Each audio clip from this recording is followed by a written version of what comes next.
আসসালামু আলাইকুম, সবাইকে স্বাগত জানাচ্ছি। এই মুহূর্তে লাইভে রয়েছি Sylhet M A Usmani medical college হাসপাতালের সম্মুখ ভাগে এবং দেখতে পাচ্ছেন এখানে আমরা যেমনটা ক্যাপশনে দিয়েছি যে ছাদ থেকে পড়ে একজনের মৃত্যু হয়েছে এবং সেই মৃত্যুকে কেন্দ্র করে ইতিমধ্যে উত্তাল এবং থমথমে পরিস্থিতি বিরাজ করছে সিলেটের M A Usmani medical college হাসপাতালে। এবং সেখানে ইতিমধ্যে আপনারা যেমনটা দেখতেই পাচ্ছেন এই যে এই যে এই যে এই যে এই যে এই যে এই যে এই যে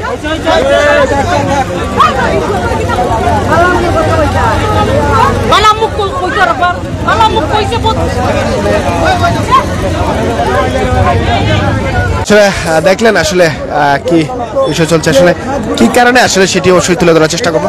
পরিপূর্ণ বিচার হোক, এটা আমি সিলেটবাসীর কাছে চাই। সিলেটবাসী সকলে মিলিয়া প্রশাসনের কাছে জোর দাবি এবং উসমানী মেডিকেল বাংলাদেশ আউটসোর্সিং কর্মচারী ঐক্য পরিষদের আমরা চাই যাতে আমার ভাই সুমন আহমেদ ভাই মারা গেছে, ওনার ফ্যামিলির সুষ্ঠু বিচার এবং ভালো কিছু জানাক তারা। প্রশাসন আইসা আমার ভাইয়ের বিচারটা সুষ্ঠুভাবে করে যাক। আসলে বিস্তারিত আসলে আপনার কি তাহলে আন্দোলন হয় একটু জানতে চাই। আসসালামু আলাইকুম প্রিয় সিলেটবাসী, আমরা আউটসোর্সিং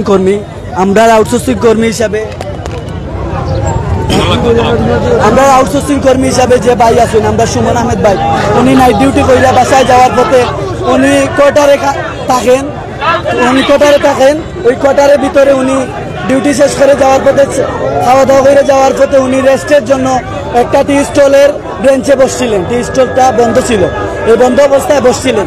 ওই বন্ধ অবস্থায় বসার পরে টি স্টলের পাশে অনেক বড় একটা পানির ট্যাঙ্কি, ওইটা পিডাব্লিউর আন্ডারে আছে, গণপূর্ত পিডাব্লিউর আন্ডারে আছে। ওই পিডাব্লিউর ওই ট্যাঙ্কির যে উপরের দেয়াল পুরোটা দোষে উনার উপরে পড়ার কারণে উনি সাথে সাথে মারা যায়। উনি সাথে সাথে এখন সকল স্টাফ প্রশাসনের কাছে বা পিডাব্লিউ গণপূর্তের অফিসে যায়, ওনারা তাৎক্ষণিকভাবে পালিয়ে যায়। ওই অফিস তালা দিয়ে তাৎক্ষণিকভাবে পালিয়ে যায়। ওনারা আমাদেরকে কোনো জবাবদিহিতা করে নাই। এখন পর্যন্ত কোনো প্রশাসনও আসে নাই আমাদেরকে সান্ত্বনা দেওয়ার জন্য বা আমাদের যে দাবি আছে আমাদের সুষ্ঠু বিচারের জন্য ওনারা কেউ আসে নাই। তাই আমি সিলেটবাসীর কাছে এবং প্রশাসনের কাছে একটাই দাবি, জোর দাবি। আমি ছোট একটা কর্মী, আউটসোর্সিং কর্মী, যেহেতু কেউ মূল্যায়ন করে না, এরপরও আমি সিলেটবাসীর কাছে প্রশাসনের কাছে চাই আমার ভাইয়ের একটা সুষ্ঠু বিচার। আমি প্রশাসন যাতে সুষ্ঠু বিচার আমাদেরকে দেয়। এখন পর্যন্ত আমরা কোনো বিচার পাই নাই, আমাদেরকে কেউ সান্ত্বনাও দেয় নাই। আমরা আউটসোর্সিং কর্মী, কেউ আমাদেরকে মূল্যায়ন করে না। এখন পর্যন্ত আমাদেরকে যে মূল্যায়ন দিবে, আমার ভাই একজন মারা গেছে, এই হিসাবে যে মূল্যায়ন করবে, এই মূল্যায়নটাও আমরা পাচ্ছি না। এখন পর্যন্ত প্রায় 3 থেকে 4 ঘন্টা আমরা রাস্তায়, এখনো তারা আমাদেরকে কোনো সান্ত্বনাও দেয় নাই, আমাদেরকে কোনো বিচারও পাই নাই। তারা কেউ আসেও নাই এখন পর্যন্ত যে আইসা আমাদেরকে কিছু বলবে। আমরা চাই বাংলাদেশ আউটসোর্সিং কর্মচারী ঐক্য পরিষদ সভাপতি এম এস হাসান ভাই ও সেক্রেটারি সাধারণ সম্পাদক দেলোয়ার হোসেন ভাই, ওনাদের সমন্বয়ে তারা যাতে আইসা কথা বইলা এটার একটা সমাধান দেয়।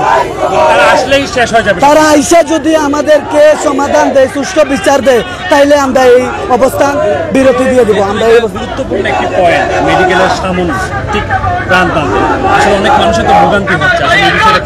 এখন আমাদেরকে যদি, আমরাও তো জনগণ, সাধারণ জনবল হিসেবে চাকরি করি, আমরাও সাধারণ জনগণ, এই হিসাবে আমাদেরকে যদি মূল্যায়ন করা হয় না, তাইলে তো আমরা রাস্তায় নামতে বাধ্য হব। আমার এক ভাই মারা গেল, তারা এটাকে আমরা তুচ্ছভাবে যদি আমাদেরকে দেখে, আমার ভাই মারা যাওয়ার বাদে তুচ্ছভাবে দেখে, তাইলে তো আমরা রাস্তায় নামবই। এই প্রশাসন বা আমাদের মেডিকেল কর্তৃপক্ষ, গণপূর্তের পিডাব্লিউ কর্তৃপক্ষ, মেইন অভিযোগটা গণপূর্ত পিডাব্লিউর উপর। কারণ তাদের অবহেলার কারণেই আজকে এই ঝুঁকিপূর্ণ জিনিস বা এই ঝুঁকিপূর্ণ ট্যাঙ্কি, এইটা যদি তারা মানে মন থেকে বা তাদের কাজের মাধ্যমেও তারা এটা কাজ করতো, মেরামত করতো গুরুত্ব সহকারে, তাইলে কিন্তু আজকে এই দুর্ঘটনাটা হয় না। এই দুর্ঘটনাটা হওয়ার কারণ হচ্ছে তাদের অবহেলা। সবাই মিলে ডিউটি করবো, এরপরে আমি সকালে ডিউটি করছি, ডিউটি করে বাসায় গেছি 2টার পরে, আর 1-3 বেজে গেছে। বাসায় যে শুনি যে ভয়েস দেখছে যে সুমন ভাই মারা গেছে, আমরা সবাই ইমার্জেন্সি চলে আসি। আপনি বলেন কেন আপনারা এখানে বসে আছেন?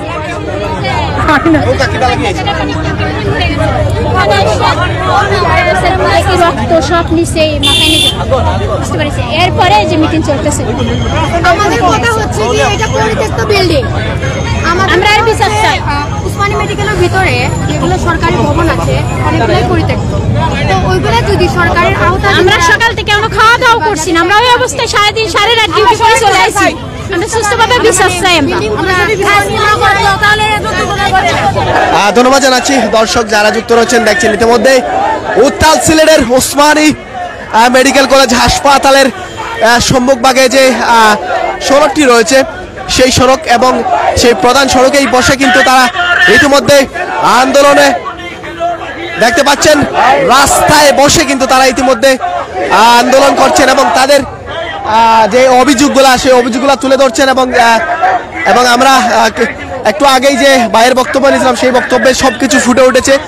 এবং তাছাড়া আপনারা ইতিমধ্যে দেখতে পাচ্ছেন তারা ইতিমধ্যে এই যে দেখতে পাচ্ছেন বসে অনশনে রয়েছেন ইতিমধ্যে এবং রাস্তা বন্ধ করে সেই আন্দোলন চলছে।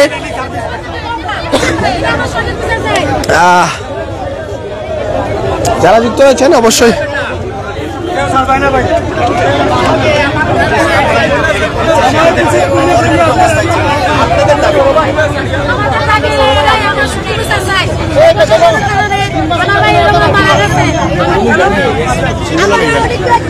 যাই হোক যারা যুক্ত রয়েছেন আপনারা অবশ্যই সঙ্গে থাকুন। আমরা এই যে থমথমে পরিস্থিতি বিরাজ করছে ইতিমধ্যে আমরা এই যে দেখতে পাচ্ছেন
ঠিক আছে বন্ধ করে বন্ধ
বিনা হতে দেব না দিয়েছি তো রক্ত আরো দেব রক্ত রক্তের বন্যায় দেশে যাবে অন্যায় রক্তের বন্যায়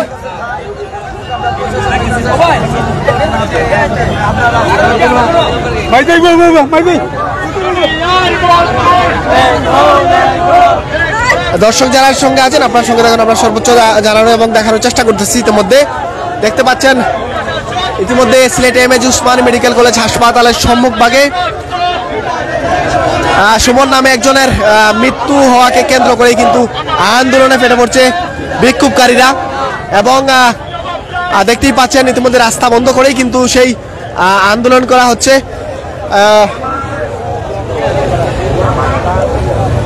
আমরা আসলে সেই দৃশ্য আপনাকে দেখানোর চেষ্টা করতেছি। যারা যুক্ত ছিলেন দেখছেন সবাইকে ধন্যবাদ জানিয়ে এই মুহূর্তে লাইভ থেকে বিদায় নিচ্ছি। সবাই ভালো থাকুন, সুস্থ থাকুন, আল্লাহ হাফিজ।